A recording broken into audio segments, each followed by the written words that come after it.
रविवारी मिसळ झालीच पाहिजे, हे आमच्या फॅमिलीचं ठरलेलं आहे.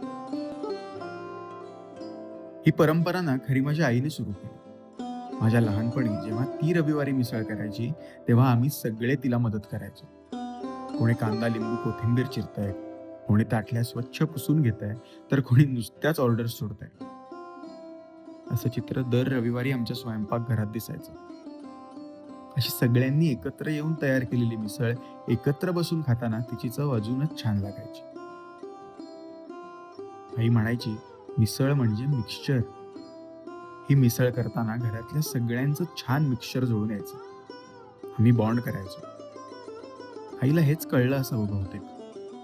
हा मिसळ प्लॅन म्हणजे आमचा तेव्हाचा बॉन्डिंग टाईम किती महत्त्वाचा होता, हे मला आज मी माझ्या बायको मुलांसोबत मिसळ करतो तेव्हा कळतं. म्हणूनच या मिसळ प्लॅनसाठी मी रविवारची आतुरतेने वाट पाहतो. माझ्या बायको मुलांपेक्षाही जास्त.